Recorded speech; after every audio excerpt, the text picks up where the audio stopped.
शिवाय जी वेळ होती घटनेची ती 5:45 म्हणजे दिवसाचीच होती। कुठेही फिर्यादीने पीडितेने आरडाओरडा केलेला नाही, लोकांना बोलवलेलं नाहीये आणि जे 2 वेळेस घटना नमूद करतायत तर त्यामध्ये तिला आरडाओरडा करत आला असता अशा प्रकारचं आम्ही आर्ग्युमेंट केलेली आहे। सरकारी वकिलांचं तेच म्हणणं होतं की प्रकरण गंभीर स्वरूपाचं आहे, आम्हाला मोबाईल पाहिजे, घटनेच्या वेळेचे कपडे पाहिजे, अशा प्रकारे सरकारी वकिलांचं म्हणणं होतं त्यामध्ये। आता आमचं म्हणणं आहे की प्रकरण न्यायप्रविष्ट आहे, 12 मार्चला पुढील जे काही होईल ते होईल, बाकीचे डिफेन्स आम्ही सांगू शकत नाही। या ठिकाणी आमचा जो डिफेन्स असेल, याशिवाय अजून एक महत्त्वाची गोष्ट, त्याच्या भावाला सुद्धा पोलिसांनी सोबत ठेवलेला आहे, त्याचा भाव सेम डिट्टू त्याच्यासारखा दिसतो। आमचा युक्तिवाद होता की कुठेही हा फोर्सफुली झालेला नाहीये, जे काही झालं ते कन्सर्नने झालेलं आहे, नसता ती महिला ओरडली असती, बऱ्याच त्या ठिकाणी वाद झालेला असता, कारण महत्त्वाचं ठिकाण आहे, रहदारीची ती जागा आहे, बस स्टँड आहे, जागोजागी सीसीटीव्ही कॅमेरे आहेत। न्यायाधीशाने काही म्हणलेलं नाहीये, न्यायाधीशाने फक्त ऐकून घेतलेलं आहे। त्यानंतर त्यांनी त्यांच्या पद्धतीने 12 जानेवारी अशी ऑर्डर केलेली आहे, आदेश केलेले आहे।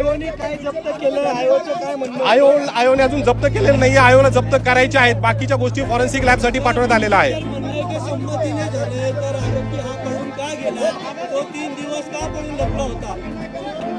प्रकरण हे एवढं गंभीर स्वरूपाचं आहे की त्याने जे काय केलं स्वतःचा जीव वाचवण्यासाठी केलेली गोष्ट आहे। हो, मग कारण त्यानंतर आपणच मीडियाने ह्या ज्या बातम्या पसरवलेल्या त्याची आयडेंटिफिकेशन झालेली आहे की माझं अशा प्रकारे शारीरिक शोषण केलं गेलेलं आहे, बसमध्ये माझ्यासोबत बळजबरी केले गेलेले आहे, माझा लैंगिक अत्याचार केले, अशा प्रकारची पीडितेची तक्रार आहे। सीसीटीव्ही किती क्लिअर आहेत किती नाहीयेत, 16(5)B म्हणजे जे काही तांत्रिक पुरावे असतात त्याच्यावर किती विश्वास ठेवायचा नाही ठेवायचा हे साक्ष पुरावा अधिनियम जे नवीन कायदा आलेला आहे त्याच्यानुसार ते पुढे ठरेल।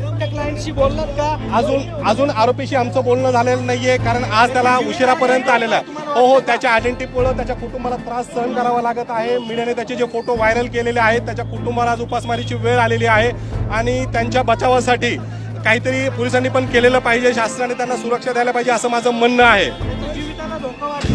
100% त्याच्या जीविताला धोका वाटतो। आज जे वातावरण आहे सगळ्या ठिकाणी पेटलेलं आहे तर नक्कीच त्याच्या जीविताला धोका आहे।